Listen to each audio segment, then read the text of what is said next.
একসময় যে চরে চাষ হতো ধান, গম আর নানা সবজি, যেখান থেকে ঢাকাসহ সারা দেশের বিভিন্ন বাজারে পৌঁছে যেত এখানকার খাদ্যশস্য, এখন সে চর দখল করেছে মানবদেহের জন্য ক্ষতিকর এক পাতা উৎপাদনে।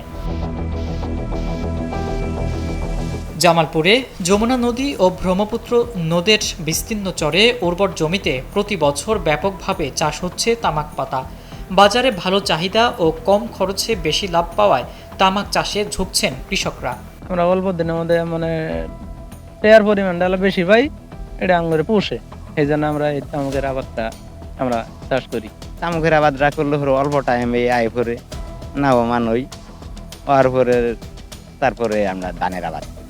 সব মশার বিরুদ্ধে সুরক্ষা দিতে এলো বসুন্ধরা এক্সট্রিম অ্যারোসল, মশার বিরুদ্ধে এক্সট্রিম সুরক্ষা।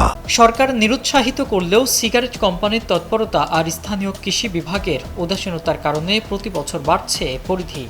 চলতি বছর এ জেলায় ক্ষতিকর তামাকের আবাদ হয়েছে 14 হেক্টর জমিতে।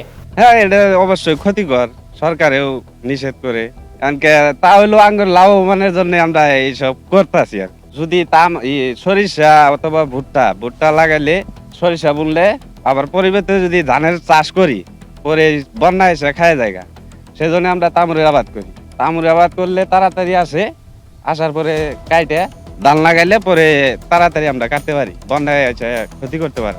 চাষিরা জানান, প্রায় 10 মণ পাতা উৎপাদনে 1 বিঘা জমিতে খরচ হয় 15 থেকে 20 হাজার টাকা। প্রতি মণ বিক্রি হয় 8 থেকে 10 হাজার টাকায়।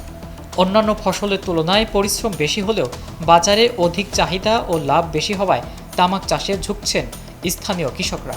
মনে করেন এটার খরচ আছে, খরচ বাদে সার কামলা খাড়াইয়ে হাইরে 1050 টাকা করে লাভ ওটা দিয়ে মনে করেন আমরা সারা বছর চলে ফিরে তামাকটা চাষ করছি। ওই যে মৌসুম করুন নাকি, এটার দাম বেশি, অল্প দিনের মধ্যে আয়। স্থানীয়দের অভিযোগ, বিভিন্ন সিগারেট কোম্পানির প্রতিনিধিরা কৃষকদের আগাম টাকা দেন, পরিপক্ক হলে তারা সরাসরি ক্ষেত থেকে সংগ্রহ করেন তামাক পাতা। তামাক চাষ বন্ধে কৃষি বিভাগের দৃশ্যমান তৎপরতা নেই বলেও অভিযোগ তাদের। তবে কৃষি বিভাগের দাবি, তামাক চাষ কমাতে সচেতনতা বৃদ্ধি করে যাচ্ছে তারা।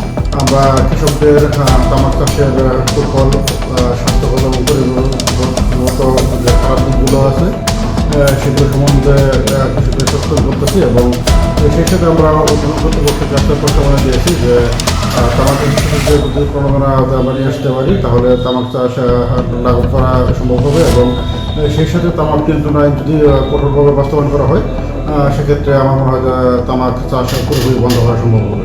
এভাবে বেশি লাভের আশায় লাগামহীনভাবে তামাক চাষ চলতে থাকলে কয়েক বছরের মধ্যে খাদ্যশস্য উৎপাদনে ভয়াবহ আকার ধারণ করতে পারে বলে মনে করছেন স্থানীয়রা।